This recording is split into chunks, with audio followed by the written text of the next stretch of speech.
Hi, are you ready for bed? I know, but it's time. You have a busy day tomorrow. Okay, tuck in, get comfy. So, what story should we read tonight?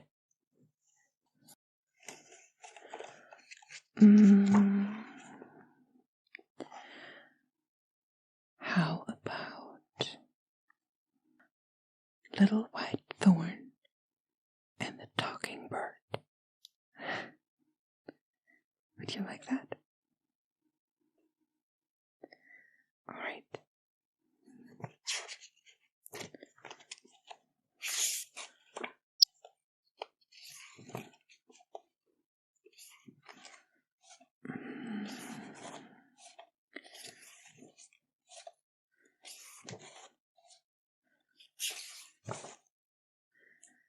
Okay. Here it is. Do you want to snuggle closer so you can look at the pictures? All right, come here.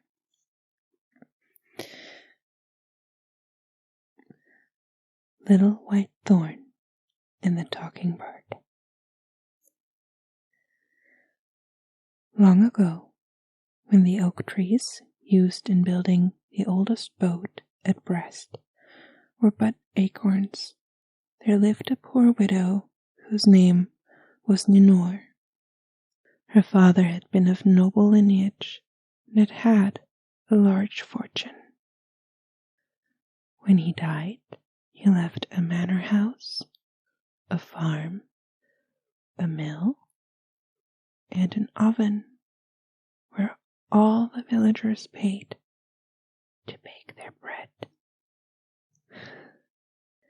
He also left 12 horses and twice as many oxen, 12 cows, and 10 times that number of sheep, without counting the corn and fine linen. But as she was a widow, Ninor's brothers would not let her have her share of the inheritance. Peric, the eldest, kept the manor, the farm, and the horses. Fanch, the second, took the mill and the cows. The third brother, Rival, had the oxen, the great oven, and the sheep. So nothing was left for Ninor but an old ramshackle cottage on the heath where they usually sent sick animals. I know, right? That's really unfair. When Ninor was moving her bits of furniture to her poor cottage, Fanch pretended to be sorry for her. "I am going to behave to you as a brother and a Christian," he said. "I have an old black cow which I have never been able to fatten, and which hardly gives enough milk to feed a newborn babe. But you may take her with you. Whitethorn can keep her on the heath."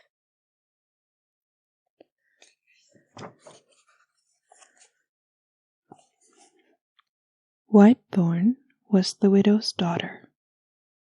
She was nearly 11 years old, and was so pale that people called her by the name of the white hedge flower. So Ninor went away with her little pale daughter, pulling the cow along with a bit of rope. And when they reached the cottage, Ninor sent the girl and the cow out onto the heath together. Every day, and all the day long, Whitethorn stayed there looking after Blackie, the cow. She spent her time making crosses out of broom and daisies while she sang a melancholy air. And poor Blackie had a hard enough time finding a little grass between the stones. One day, Whitethorn noticed a bird perched on one of the flowery crosses she had just stuck in the ground. The bird was chirping and shaking its head. He looked at her as if he wanted to speak. The girl went nearer to the bird and listened carefully. But she could understand nothing. Still, Whitethorn was entranced by the little bird, and she watched it so long that night began to fall. She had forgotten about Blackie. At last, the bird flew away, and as Whitethorn followed him with her eyes, she saw that the stars were twinkling in the sky. Then she looked for Blackie, but could not find her. She called. She struck the tufts of broom with her stick. She went down into the hollows, where the rainwater had formed little pools, but all in vain. Blackie was not to be found. At last, the child heard her mother calling as if some misfortune had befallen. Frightened, Whitethorn hurried toward her, and at the entrance to the field, on the path leading to their cottage, she saw the widow kneeling near Blackie. The wolves from the forest had gotten her, and nothing was left but her bones and horns. Oh no, poor Blackie. Whitethorn burst into tears and fell to her knees by her mother. At the sight of her daughter's grief, the widow tried to comfort her. Do not weep for Blackie as if she were a human being, my darling, she said. Even though the wolves and bad Christians are against us, heaven will have pity on us. Come, help me to pick some firewood, and let us go home. Whitethorn did as her mother said, but the tears trickled down her pale, wan cheeks. Poor Blackie, she said to herself. She was no trouble to lead about. She ate anything, and she was beginning to get fat. That evening, Whitethorn would eat no supper, and during the night she awoke again and again, thinking that she heard Blackie lowing at the door. Finally, just before daybreak, she was convinced she heard the cow just outside in the field, and she ran out into the fields, barefoot and in her petticoat. But Blackie was not there. As she came near the heath, however, she beheld the same bird that she had seen before, perched again on the cross of broom. He was singing and seemed to be calling her. but she understood him no better than she had the day before. She was about to run home when she looked down and saw what she thought was a gold coin lying at her feet. She tried to turn it over with her toe, but it was not a coin. It was the magic herb of gold that you can see only at sunrise if you are barefoot and half-dressed, and if you see it, then the fairies will bestow on you the gift of sight. And so it was. The moment she touched the herb, she understood the language of the birds. White Thorn, I want to do you a good turn, the bird was saying. White Thorn, listen to me. Who are you? Asked White Thorn, very much astonished that she could understand the bird. I am Robin Redbreast, said the bird, and each year I am allowed to make a poor girl rich. This time I have chosen you.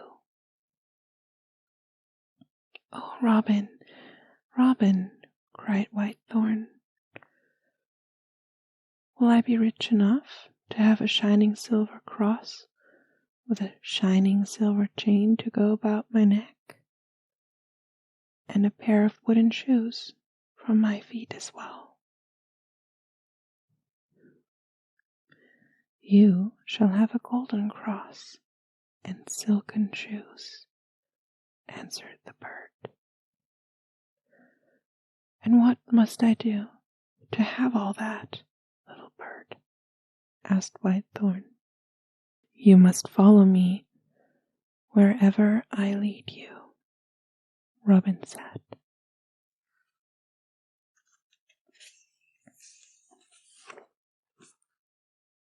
I will do it, said Whitethorn.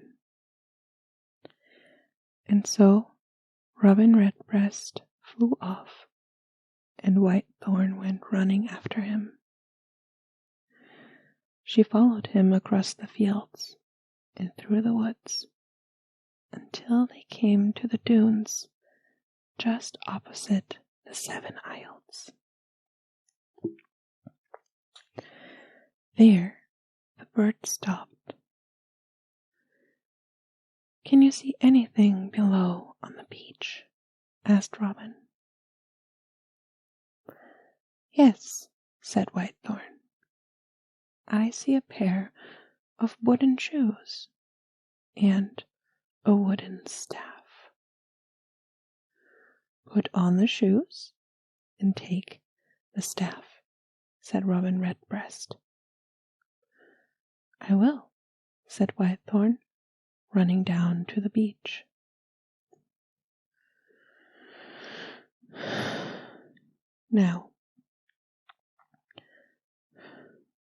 Now, directed Robin, you must walk on the sea till you reach the first island. Then you must go around it till you come to a rock, all hidden beneath reeds that are the color of the sea. And then what must I do? asked the girl. You must gather the reeds and make a halter. That will be easy enough, said Whitethorn. And then, with your wooden staff, you must strike the rock as hard as you can until it cracks open. That did not seem so easy, but Whitethorn did as she was told and carried out all the bird's instructions. With the magic shoes, she walked on the sea to the first island. She went round it until she came to the rock with the sea-green reeds. With these she made a halter, as the bird had directed. Then, with her wooden staff, she struck the rock as hard as she could. Instantly, it cracked open like an egg, and out of it clambered a cow with skin as smooth as a maiden's cheek, and eyes as soft as the light of dawn.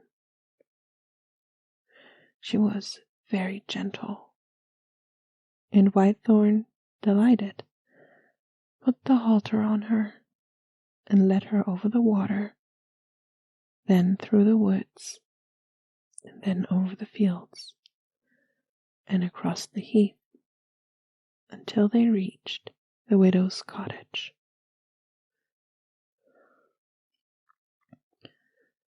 When Ninore saw the cow, she was as happy as she had been sad before. But she was happier still when she milked the cow, for the milk flowed like the water of a spring. Ninore filled all her pots and pans, and then she filled her wooden bowls, then her crocks, and then her churns, yet still the milk flowed on. It seemed as if the beautiful sea cow, for that is what the talking bird had named her, had milk for all the babes in Brittany. Soon everyone was gossiping about the widow's cow, and people came from far and near to look upon her. The richest farmers offered to buy Sea Cow, and each offered a higher price than the others. At least Peric came and said to his sister, "If you are a Christian, you will remember that I am your brother, and you will let me have the first offer. Let me have Sea Cow, and in exchange I'll give you 9 of my own cows."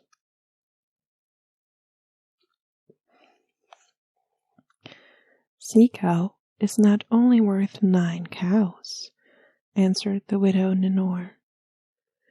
"She is worth all the cows that are grazing in the highlands and the lowlands. Thanks to her, I shall be able to sell milk in all the marketplaces from Dinan to Carhaix." "Very well," said Peric. "Give her to me, sister, and I will give you our father's farm, where you were born, with all the fields and plows and horses belonging to it." Ninore accepted Peric's offer.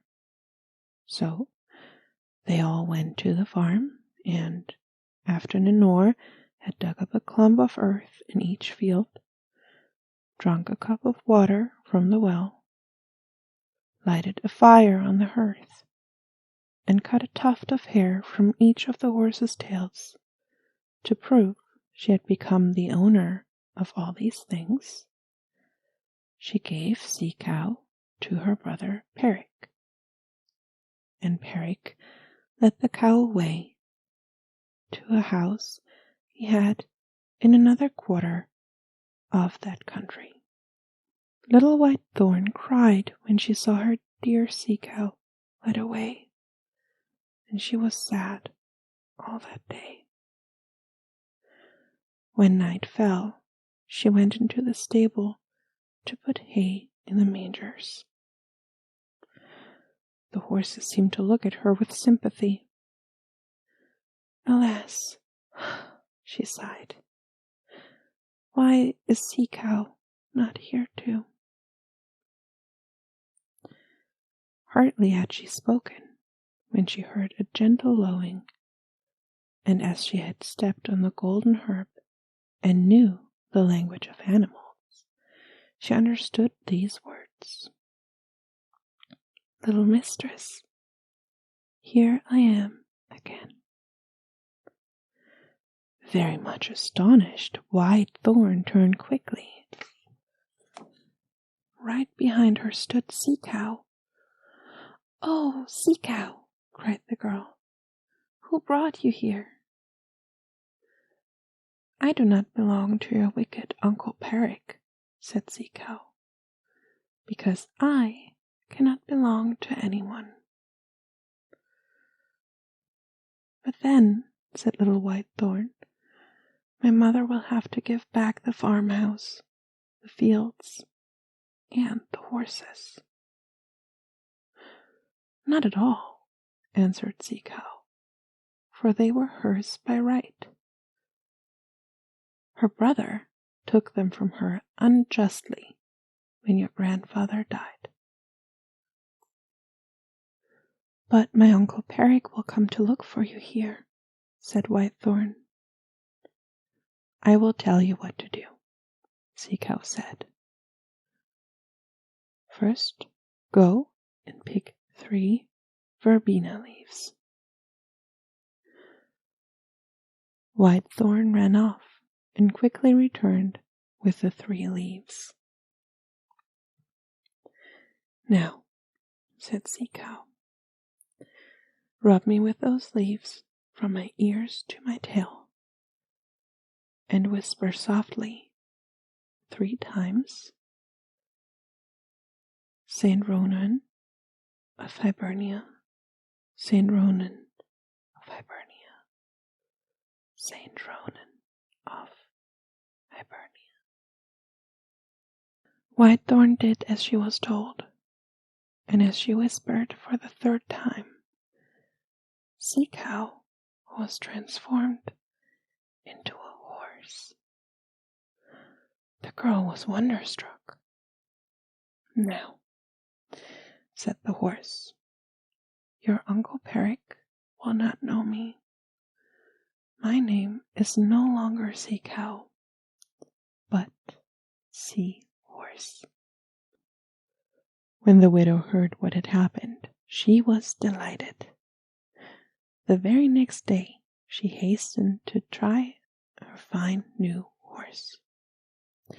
She loaded her back with corn to take to the market, and you can imagine her surprise when she saw Seahorse's back growing longer and longer the more she piled on the sacks of corn, so that she alone could carry as many sacks as all the horses in the parish put together.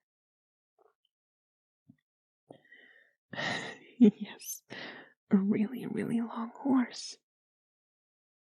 That must be kind of funny. You may be sure that the news of it soon spread about.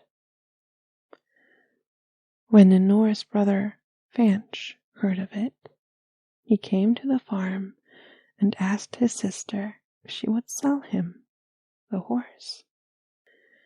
She refused until he proposed to give her, in exchange, the mill and all the pigs he was fattening. So the bargain was struck, and Lenore took possession of the mill as she had of the farm, and then let her brother lead Seahorse away. The very next evening the horse was home again. And again Whitethorn picked 3 verbena leaves and rubbed her from her ears to her tail, repeating the words, "Saint Ronan of Hibernia," 3 times. No sooner had she done so than the horse changed into a sheep. Instead of white wool, she was covered with scarlet wool, as long as hemp and as soft as flax. Seahorse was now Sea Lamb. Whitethorn was delighted and called her mother came into the stable to admire this new miracle. "Go and fetch the shepherd's shears," she said to Whitethorn. "The poor dear beast is weighed down with such a heavy fleece." But when she tried to shear Sealam, the wool grew again as fast as she cut it off, so that this sheep alone was worth all the flocks on the mountains. Now, Ninor's third brother, Rival, happened to be passing by, and he saw what was happening. He at once offered to exchange his oxen, his heaths, and all his sheep for Sealam. So the widow gave Rival the sheep. But as he was leading Sealam away along the shore, suddenly she threw herself into the waves. She swam to the smallest of the 7 isles. The rock opened to let her pass and closed again, and she was gone. This time Whitethorn waited in vain for her to come home. She came back neither that day, nor the next day, nor ever again. So the girl ran off to the hawthorn bush to look for the talking bird.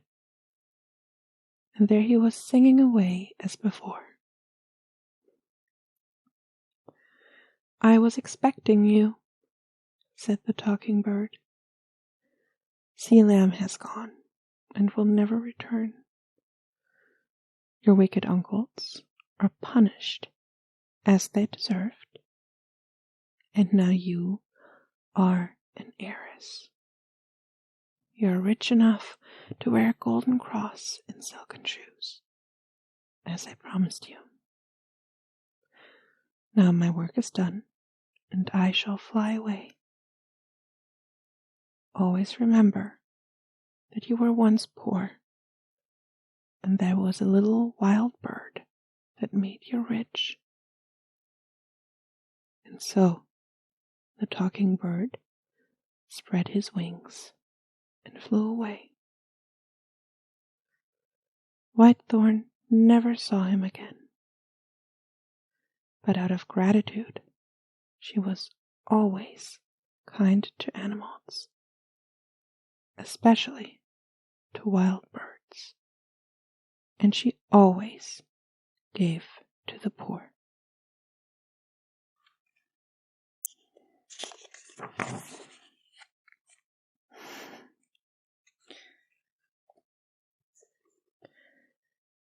Did you like that? Oh, you look so tired.